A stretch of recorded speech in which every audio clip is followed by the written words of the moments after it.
ಕರ್ನಾಟಕ ರಾಜ್ಯದ 28 ಲೋಕಸಭಾ ಕ್ಷೇತ್ರದಲ್ಲಿ ಯಾರು ಅಭ್ಯರ್ಥಿ ಆಗಬೇಕು ಅನ್ನೋಂಥ ಒಂದು ಅಭಿಪ್ರಾಯವನ್ನು ಪಕ್ಷದ ಲೋಕಸಭಾ ಕ್ಷೇತ್ರಗಳಲ್ಲಿರುವಂಥ ಜವಾಬ್ದಾರಿ ಅಂತ ಪ್ರಮುಖ ಕಾರ್ಯಕರ್ತರ ಸಭೆ ನಡೀತಾ ಇದೆ. ಈ ಸಭೆಯಲ್ಲಿ ಅಭಿಪ್ರಾಯ ಸಂಗ್ರಹ ಮಾಡೋದಕ್ಕೆ ನನ್ನ ಜೊತೆಗೆ ಗುರುರಾಜ್ ಕಂಠಿವಾಳ ಬೈರಾಜ್. ನಾನು ಯಾಕೆ ಅವ್ರು ಪರಿಚಯ ಮಾಡ್ತಾ ಇದ್ದೀನಿ ಅಂತಂದರೆ, ನನ್ನ ಜೊತೆ ಮೊದಲನೇ ಬಾರಿ ಬಂದಿರೋದು ಅವರು ಚುನಾವಣೆ ನಿಂತಾಗ. ಈಗ ಚಪ್ಪಲಿ ಹಾಕ್ತಿದ್ದೀರಲ್ಲೋ? ಇನ್ನೂ ಆಗ್ತಿಲ್ಲ. ಚಪ್ಪಲಿ ಹಾಕದೇನೆ ಚುನಾವಣೆಯಲ್ಲಿ ಪ್ರತಿ ಮತದಾರರ ಹತ್ರ ಭೇಟಿ ಮಾಡ್ಕೊಂಡು ಬಂದವರು. ಅತಿ ಹೆಚ್ಚು ಅಂತರದಿಂದ ಗೆದ್ದಿರೋ ನಿಮ್ಗೆ ನಿಜಕ್ಕೂ ತುಂಬ ಸಂತೋಷ. ನಾನು ಅವರು ಇವತ್ತು ಆ ಸಭೆಯಲ್ಲಿ ಅಭಿಪ್ರಾಯ ಸಂಗ್ರಹ ಮಾಡೋಕ್ಕೆ ಬಂದಿದ್ದೀವಿ. 28 ಲೋಕಸಭಾ ಕ್ಷೇತ್ರದಲ್ಲಿ ಆ ಥರ ಅಭಿಪ್ರಾಯ ಸಂಗ್ರಹ ಮಾಡಬೇಕು ಅಂತ ಕೇಂದ್ರದ ಅಭಿಪ್ರಾಯದ ಪ್ರಕಾರ ನಾವು ಮೈಸೂರಿಗೆ ಬಂದಿದ್ದೀವಿ. ಸರ್, ನಿನ್ನೆ ಬೆಂಗಳೂರಲ್ಲಿ ಬಾಂಬ್ ಸ್ಫೋಟ ಆಗಿದೆ ಸರ್. ಬೆಂಗಳೂರಿನಲ್ಲಿ ನಡೆದಂಥ ಬಾಂಬ್ ಸ್ಫೋಟದ ಬಗ್ಗೆ, ಜೊತೆಗೆ ವಿಧಾನಸೌಧದಲ್ಲಿ ಪಾಕಿಸ್ತಾನ್ ಜಿಂದಾಬಾದ್ ಅಂತ ಘೋಷಣೆ ಕೂಗಿದ ಬಗ್ಗೆ ನಮ್ಮ ರಾಜ್ಯದ ಮುಖ್ಯಮಂತ್ರಿ ಸಿದ್ದರಾಮಯ್ಯನವರು ತಗೊಂಡಂಥ ನಿಲುವನ್ನು ನಾನು ನಿಜಕ್ಕೂ ಸ್ವಾಗತ ಮಾಡ್ತೇನೆ. ಏಕೆಂದರೆ ಇಲ್ಲಿ ಅವರು ರಾಜಕಾರಣ ಮಾಡೋಕ್ಕೆ ಹೋಗಲಿಲ್ಲ. ಎರಡರಲ್ಲೂ ಕೂಡ ಯಾರು ತಪ್ಪಿತಸ್ಥರಿದ್ದಾರೆ ಆ ತಪ್ಪಿತಸ್ಥರ ಬಗ್ಗೆ ತನಿಖೆ ನಡೆಸಿ ಉಗ್ರ ಕ್ರಮ ಕೈಗೊಳ್ತೀವಿ ಅನ್ನೋಂಥ ಮಾತನ್ನು ಹೇಳಿದ್ದಾರೆ. ಎರಡೂ ಘಟನೆಗಳು ನೋಡಿದಾಗ ಕರ್ನಾಟಕ ರಾಜ್ಯದಲ್ಲಿ ಭಯೋತ್ಪಾದಕ ಚಟುವಟಿಕೆಗಳ ಬಗ್ಗೆ ಹೆಚ್ಚು ಗಮನವನ್ನು ರಾಷ್ಟ್ರದ್ರೋಹಿಗಳು ಕೊಡ್ತಾ ಇದ್ದಾರೆ ಅನ್ನೋದನ್ನು ಸರ್ಕಾರ ಗಮನಿಸಬೇಕು. ಎರಡೂ ಘಟನೆಯಲ್ಲೂ ಕೂಡ ಪಾಕಿಸ್ತಾನ ಜಿಂದಾಬಾದ್ ಅಂತ ಘೋಷಣೆ ಕೂದಂಥ ರಾಷ್ಟ್ರದ್ರೋಹಿಗಳ ಘಟನೆ ಇರ್ಬೋದು, ಬೆಂಗಳೂರಿನಲ್ಲಿ ನಡೆದಂಥ ಬಾಂಬ್ ಸ್ಫೋಟದ ಬಗ್ಗೆನೇ ಇರ್ಬೋದು. ಇದು ಇಂಟೆಲಿಜೆನ್ಸಿ ಫೇಲ್ಯೂರ್. ಮನೆ ಮುಖ್ಯಮಂತ್ರಿಗಳ ಕೈಯಲ್ಲೇ ಇಂಟೆಲಿಜೆನ್ಸಿ ಇದೆ. ಈಗಾಗಲೇ ಪಾಕಿಸ್ತಾನ್ ಜಿಂದಾಬಾದ್ ಅನ್ನಂಥ ಘೋಷಣೆಗಳು ಕೂಗಿದಾಗ ಮನೆ ಉಪಮುಖ್ಯಮಂತ್ರಿಗಳಾದಂಥ DK ಶಿವಕುಮಾರ್ ಅವರು ಇರ್ಬೋದು, ಪ್ರಿಯಾಂಕಾ ಖರ್ಗೆ ಅವರು ಇರ್ಬೋದು, ಶ್ರೀಮತಿ ಲಕ್ಷ್ಮೀ ಹೆಬ್ಬಾಳ್ಕರ್ ಇರ್ಬೋದು, ಇವರೆಲ್ಲರೂ ಕೂಡ ಆ ಘೋಷಣೆ ಕೂಗೇ ಇಲ್ಲ ಅನ್ನಷ್ಟು ಭಂಡತನದ ಹೇಳಿಕೆಗಳು ಕೊಟ್ಟರು. ಅಷ್ಟೇ ಅಲ್ಲ, ಲಕ್ಷ್ಮೀ ಹೆಬ್ಬಾಳ್ಕರ್ ಅವರು ನನ್ನ ಕಿವಿಯಾರೆ 10 ಬಾರಿ ಕೇಳಿದ್ದೇನೆ ಪಾಕಿಸ್ತಾನ್ ಜಿಂದಾಬಾದ್ ಅಂತ ಕೂಗಿಲ್ಲ ಅನ್ನೋಂಥ ಮಾತನ್ನು ಹೇಳಿದರು. ಈಗ FSL ವರದಿ ಬಂದಿದೆ.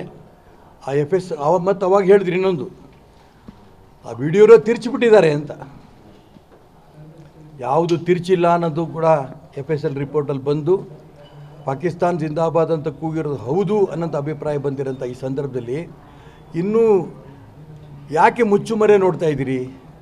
ರಾಜ್ಯ ಸರ್ಕಾರಕ್ಕೆ, ಮುಖ್ಯಮಂತ್ರಿಗಳಿಗೆ, ಗೃಹ ಮಂತ್ರಿಗಳಾದ ಮನೆ ಪರಮೇಶ್ವರ್ ಅವರು ಕೇಳೋಕ್ಕೆ ಇಷ್ಟಪಡ್ತೇನೆ.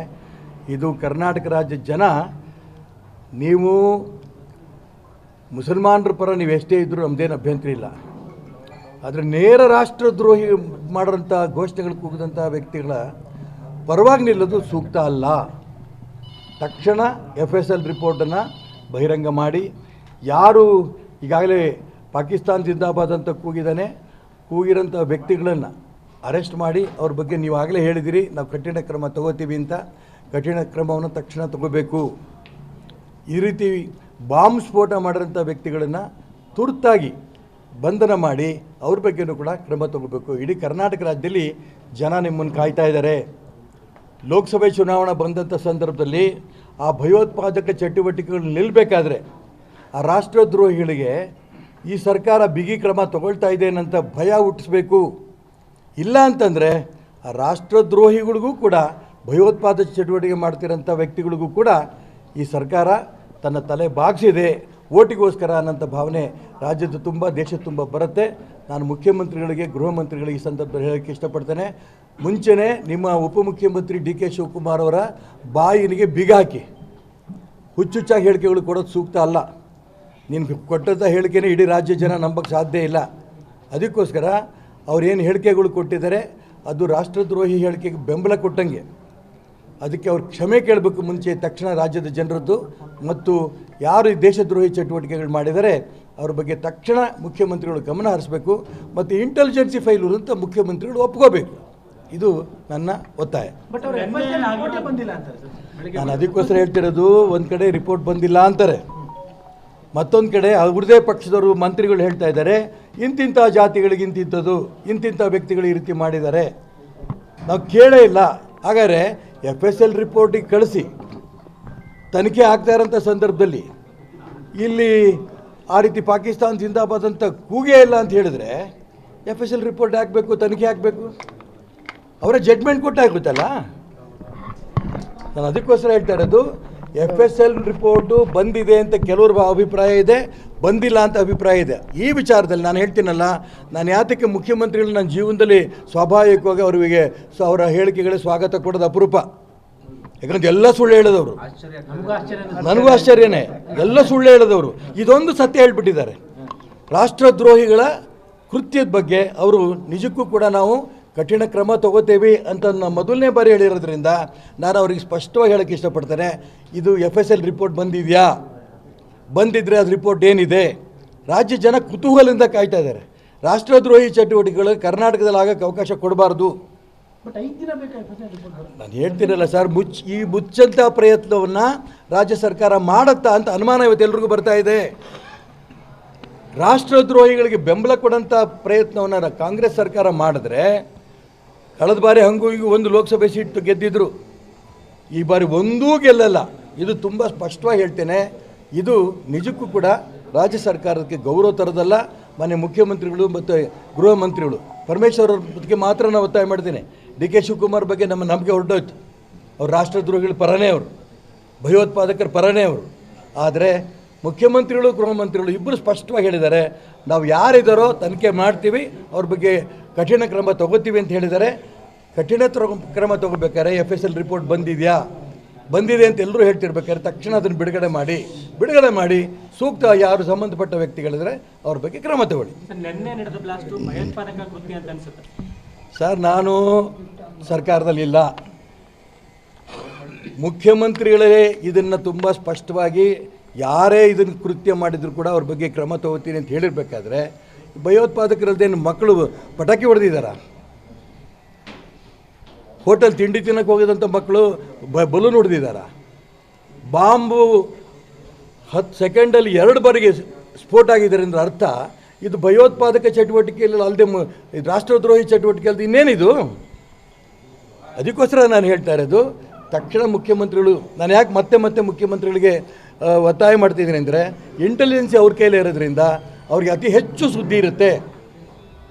ತಕ್ಷಣ ಸಂಬಂಧಪಟ್ಟ ಭಯೋತ್ಪಾದಕರಿಗೆ ನಾವು ಕರ್ನಾಟಕ ರಾಜ್ಯದಲ್ಲಿ ಬಿಡಲ್ಲ, ಮೆಟ್ಟಾಕ್ತೀವಿ ಏನಂತ ಮಾತನ್ನು ಅವ್ರು ಹೇಳಿದ್ರೆ ರಾಜ್ಯ ಜನಕ್ಕೆ ಹೌದಪ್ಪ ಇವ್ರು ನಂಬೋದು ಅನ್ನೋಂಥ ಭಾವನೆ ಬರುತ್ತೆ. ಸರ್, ನಿನ್ನೆ CM ಒಂದು ಮಾತು ಹೇಳಿದ್ದಾರೆ, BJP ಆಪರೇಷನ್ ಕಮಲ ನಡೆಸ್ತಾ ಇದೆ ಅಂದರೆ 50 ಕೋಟಿ ರೂಪಾಯಿ ಆಫರ್ ಮಾಡ್ತಾ ಇದೆ ಒಬ್ಬೊಬ್ಬ ಸರ್ಕಾರ ಅಲುಗಾಡಿಸೋದು. ಈಗ ಎಸ್ ಟಿ ಸೋಮಶೇಖರನ್ನ ಕರ್ಕೊಂಡ್ರಲ್ಲ, ಒಟ್ಟು ತೊಗೊಂಡ್ರಲ್ಲ, ಹೆಬ್ಬಾರ್ ಬರ್ದಂಗೆ ಮಾಡಿದ್ರಲ್ಲ, ಎಷ್ಟು 100 ಕೋಟಿ ಕೊಟ್ಟಿದ್ರಿ ನೀವು? ತಾನು ಕಳ್ಳ ಪರರ ನಂಬಾನಂಥ ವ್ಯವಸ್ಥೆ ಇದು.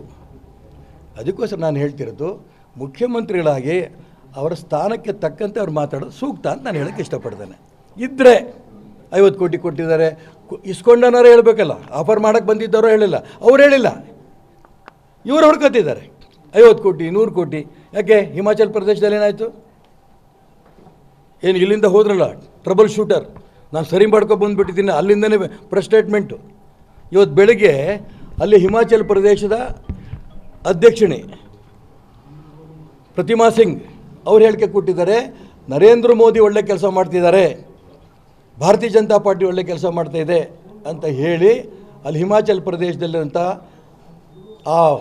ಏನು ಕಾಂಗ್ರೆಸ್ ಶಾಸಕರು BJP ವೋಟ್ ಮಾಡಿದ್ದಾರೆ, ಅದನ್ನು ಇಂಡೈರೆಕ್ಟಾಗಿ ಒಪ್ಕೊಂಡಿದ್ದಾರೆ. ಬೇರೆ ಯಾರಾದರೂ ಮಾತಾಡಿದ್ರೆ ಬೇರೆ ಮುಖ್ಯಮಂತ್ರಿಗಳು 50 ಕೋಟಿ ರೂಪಾಯಿ ಅವ್ರ ಬಾಯಲ್ಲೇ ನಾನೇ ಹೇಳ್ತಿದ್ದೇನಲ್ರಿ, ನಿನ್ನ ಹತ್ರ ಇಂಟೆಲಿಜೆನ್ಸಿ ಇದೆಯಲ್ಲಪ್ಪ, ಯಾರು 50 ಕೋಟಿ ಕೊಡೋಕ್ಕೆ ಬಂದಿದ್ದಾರೆ, ಇಮ್ಮಿಡಿಯೇಟ್ ಅವ್ರನ್ನ ಅರೆಸ್ಟ್ ಮಾಡು. ಇಲ್ಲ ಅಂದರೆ ನಾನು ಹೇಳಿದ್ದು 50 ಕೋಟಿ ರೂಪಾಯಿ ಕೊಡೋಕ್ಕೆ ಬಂದಿದ್ದರು ಅಂತ ಹೇಳಿದ್ದು ನಾನು ರಾಜಕಾರಣಕ್ಕೋಸ್ಕರ ಹೇಳಿದ್ದೀನಿ. ದಯವಿಟ್ಟು ರಾಜ್ಯ ಜನ ಕ್ಷಮಿಸಿ ಅಂತ ಕ್ಷಮೆ ಕೇಳಲಿ. ಯಾರು ಕೊಡೋಕ್ಕೆ ಬಂದು ಕ್ರಮ ತಗೊಳ್ಳಿ ಅವ್ರ ಬಗ್ಗೆ.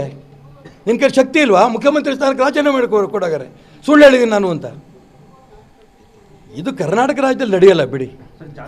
ಜಾತಿ ಗಣತಿದು ಈಗಾಗಲೇ ಸರ್ಕಾರಕ್ಕೆ ರಿಪೋರ್ಟ್ ಕೊಟ್ಟಿದ್ದಾರೆ. ಸ್ಟ್ರಾಟಜಿ ನಾನು ಹಿಂದುಳಿದ ವರ್ಗದ ಚಾಂಪಿಯನ್ ಅಂತ ದೇವರಾಜ್ ಅರಸ್ ಬಿಟ್ಟರೆ ನಾನೇ ಅನ್ನೋದನ್ನು ಒಂದು ಆ ಪ್ರಭಾವವನ್ನು ಪಡಿಬೇಕು ಅನ್ನಂತ ಮಾಡಿದಂಥ ಕುತಂತ್ರದ ಷಡ್ಯಂತ್ರದ ರಾಜಕಾರಣ. ಎಷ್ಟು ವರ್ಷ ಆಯಿತು ಅದು ರೆಡಿಯಾಗಿ? ಕಾಂತರಾಜ್ ಹತ್ರ ನಾನೇ ಮಾತಾಡಿದ್ದೆ, ಸರ್ ರೆಡಿ ಇದೆ, ಯಾವತ್ತು ಹೇಳಿದ್ರು ಮುಖ್ಯಮಂತ್ರಿ ಅವತ್ತು ನಾನು ಕೊಡ್ತೀನಿ ರಿಪೋರ್ಟು.